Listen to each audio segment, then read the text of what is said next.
ہم بتا چکے ہیں کہ نبوت کے 11ویں سال موسم حج میں یثرب کے 6 آدمیوں نے اسلام قبول کر لیا تھا اور رسول اللہ صلی اللہ علیہ وسلم سے وعدہ کیا تھا کہ اپنی قوم میں جا کر آپ کی رسالت کی تبلیغ کریں گے۔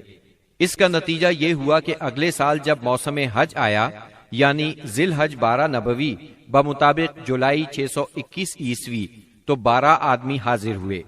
ان میں 10 خزرج سے اور 2 اوس سے تھے۔ خزرج کے 10 میں سے جابر بن عبداللہ بن ریعاب کو چھوڑ کر باقی 5 تو وہی تھے جو پچھلے سال آ چکے تھے، جبکہ نئے 5 یہ تھے: معاذ بن حارث یعنی معاذ بن افرا، زکوان بن عبد القیس، عبادہ بن سامت، یزید بن ثعلبہ، عباس بن عبادہ بن نزلہ، اور اوس کے 2 آدمی ابو الحسم بن التیہان اور اویم بن سائدہ تھے۔ یہ لوگ مینا کی گھاٹی میں رسول اللہ صلی اللہ علیہ وسلم کے ساتھ جمع ہوئے۔ عقبہ کی اس بیعت کی تفصیل صحیح بخاری میں سیدنا عبادہ بن سامت رضی اللہ عنہ سے مروی ہے۔ وہ بیان کرتے ہیں کہ رسول اللہ صلی اللہ علیہ وسلم نے فرمایا، آؤ مجھ سے اس بات پر بیعت کرو کہ اللہ کے ساتھ کسی چیز کو شریک نہیں کرو گے، چوری نہیں کرو گے، زنا نہیں کرو گے، اپنی اولاد کو قتل نہیں کرو گے، اپنے ہاتھ پاؤں کے درمیان سے گھڑ کر کوئی بہتان نہیں لاؤ گے، اور کسی بھلی بات میں میری نافرمانی نہیں کرو گے۔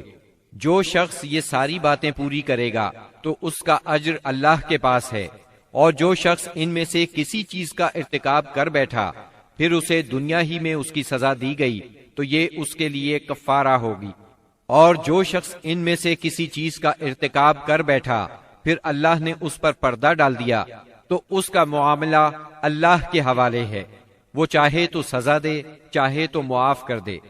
سیدنا عبادہ فرماتے ہیں کہ ہم نے اس پر آپ سے بیعت کی۔ بیعت پوری ہو گئی اور حج ختم ہو گیا تو نبی کریم صلی اللہ علیہ وسلم نے ان کے ساتھ مصعب بن عمیر رضی اللہ عنہ کو روانہ فرمایا تاکہ وہ لوگوں کو قرآن پڑھائیں اور دین سکھائیں۔ سیدنا مصعب بن عمیر رضی اللہ عنہ نے ابو امامہ اسعد بن زرارہ رضی اللہ عنہ کے گھر قیام فرمایا، پھر دونوں اسلام کی تبلیغ کے لیے سرگرم ہو گئے۔ اس کے بعد اگلے سال موسم حج سے پہلے مصعب بن عمیر رضی اللہ عنہ بہت سی کامیابیوں کی بشارتیں لیے مکہ معظمہ واپس آ گئے۔ موسم حج 13 نبوت میں یثرب کے 70 سے زیادہ مسلمان حج کی ادائیگی کے لیے مکہ تشریف لائے۔ یہ اپنی قوم کے مشرک حاجیوں میں شامل ہو کر آئے تھے۔ مسلمانوں نے طے کیا کہ رسول اللہ صلی اللہ علیہ وسلم کو مدینہ منورہ آنے کی دعوت دیں گے۔ چنانچہ یہ لوگ ایام تشریق کے درمیانے روز یعنی 12 ذی الحجہ کو رات کے وقت جمرہ عقبہ کے پاس گھاٹی میں جمع ہوئے۔ یہ کل 75 آدمی تھے، 62 خزرج کے اور 11 اوس کے۔ ان کے ساتھ 2 عورتیں بھی تھیں، اور یہ اجتماع بالکل خفیہ طریقے سے ہوا۔ نبی اکرم صلی اللہ علیہ وسلم اپنے چچا سیدنا عباس رضی اللہ عنہ کے ساتھ ان لوگوں کے پاس پہنچے۔ سیدنا عباس رضی اللہ عنہ ابھی تک مسلمان نہیں ہوئے تھے، لیکن اپنے بھتیجے کے معاملے میں اطمینان چاہتے تھے، اس لیے سب سے پہلے انہوں نے ہی بات کی۔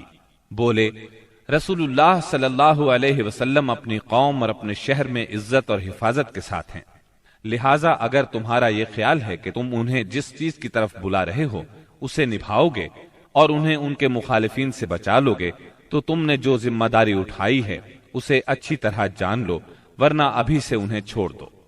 ان کے جواب میں اہل یثرب کے ترجمان سیدنا برا بن معرور رضی اللہ عنہ نے کہا، ہم رسول اللہ صلی اللہ علیہ وسلم سے سچے دل سے وفاداری کا ارادہ رکھتے ہیں، اپنی جانیں ان پر نچھاور کر دیں گے، لہٰذا اے اللہ کے رسول آپ بات کیجئے اور اپنے رب کے لیے اور اپنے لیے جو عہد و پیمان پسند ہو لے لیجئے۔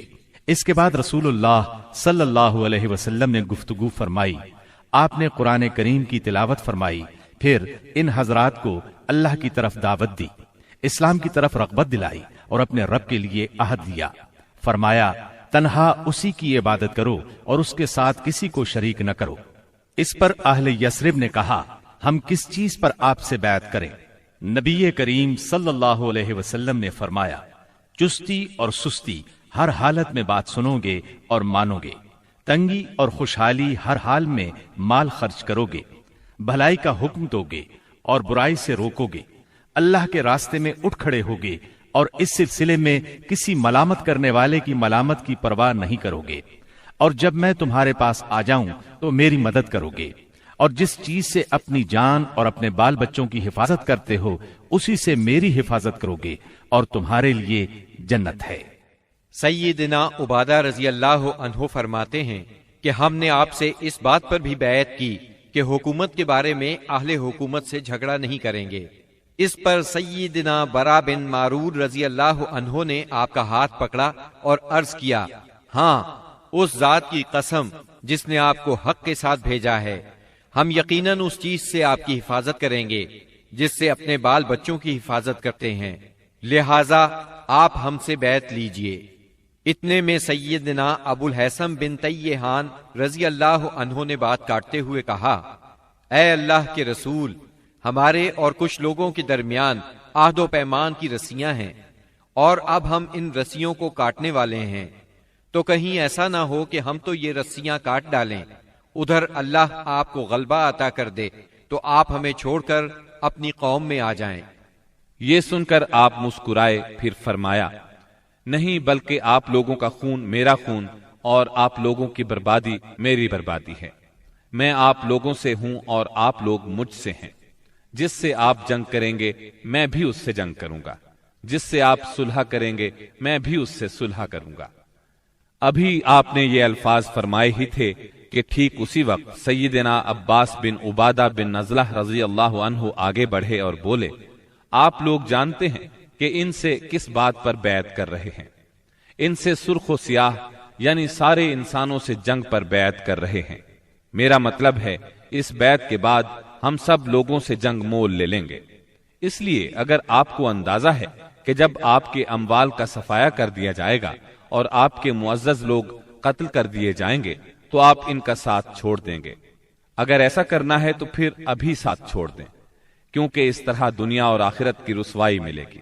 اور اگر آپ لوگوں کا خیال یہ ہے کہ مال کی تباہی اور معزز لوگوں کے قتل کے باوجود عہد نبھائیں گے تو پھر انہیں لے لیجئے، کیونکہ یہ اللہ کی قسم دنیا و آخرت کی بھلائی ہے۔ تب ان لوگوں نے کہا، ہم انہیں اپنے مالوں کی تباہی اور معزز لوگوں کے قتل کے خطرے کے باوجود ساتھ لیتے ہیں۔ اللہ کے رسول بتلائیے اس کے بدلے میں ہمارے لیے کیا ہے؟ آپ نے فرمایا، جنت۔ اب لوگوں نے کہا، اپنا ہاتھ پھیلائیں۔ آپ نے ہاتھ پھیلا دیا، سب لوگ بیعت کے لیے لپکے، مگر عین اس لمحے آپ کا ہاتھ اسد بن زرارہ رضی اللہ عنہ نے پکڑ لیا اور کہا، اہل یثرب، ذرا ٹھہرو، ہم آپ کی خدمت میں لمبا سفر کر کے اس یقین کے ساتھ حاضر ہوئے ہیں کہ آپ اللہ کے رسول ہیں۔ آج آپ کو یہاں سے لے جانے کا مطلب ہے سارا عرب ہمارا دشمن ہو جائے گا، ہمیں اپنے سرداروں کا قتل اور تلواروں کے وار برداشت کرنا ہوں گے۔ اب اگر آپ سب لوگ یہ بات برداشت کرنے کے لیے تیار ہیں تو انہیں لے لیں، اس صورت میں آپ کا اجر اللہ کے ہاں ہے، اور اگر آپ لوگوں کو اپنے بارے میں کوئی اندیشہ ہے تو انہیں ابھی چھوڑ دیں، یہ عذر اللہ کے نزدیک زیادہ قابل قبول ہوگا۔ یہ سن کر لوگوں نے کہا، اسد، اپنا ہاتھ ہٹائیے، اللہ کی قسم نہ ہم اس بیعت کو چھوڑ سکتے ہیں نہ توڑ سکتے ہیں۔ اس کے بعد ایک ایک آدمی نے اٹھ کر بیعت کی۔ راجح ترین قول کے مطابق سب سے پہلے بیعت کرنے والے خود اسد بن زرارہ رضی اللہ عنہ تھے۔ ایک قول یہ بھی ہے کہ سب سے پہلے بیعت ابو الحسن بن تیہان نے کی۔ ایک تیسرا قول یہ ہے کہ سیدنا برا بن معرور نے سب سے پہلے بیعت کی۔ دونوں عورتوں کی بیعت صرف زبان سے ہوئی، ان سے آپ نے مصافحہ نہیں فرمایا، بلکہ فرمایا بس ان کی بیعت ہو گئی، میں عورتوں سے مصافحہ نہیں کرتا۔ بیعت مکمل ہو چکی تو رسول اللہ صلی اللہ علیہ وسلم نے فرمایا، اپنے میں سے 12 نقیب پیش کریں جو اپنی قوم کے نگران ہوں گے، ان کے معاملات کے ذمہ دار ہوں گے۔ اس پر 9 آدمی خزرج سے اور 3 آدمی اوس سے منتخب کیے گئے۔ جب ان کا انتخاب ہو چکا تو رسول اللہ صلی اللہ علیہ وسلم نے فرمایا، آپ لوگ اپنی قوم کے تمام معاملات کے ذمہ دار ہیں، جس طرح عیسیٰ علیہ السلام کے حواری ان کی طرف سے کفیل ہوئے تھے، اور میں اپنی قوم یعنی مسلمانوں کا کفیل ہوں۔ ان سب نے ایک زبان ہو کر کہا جی ہاں۔ تو یہ تھی دوسری بیعت عقبہ۔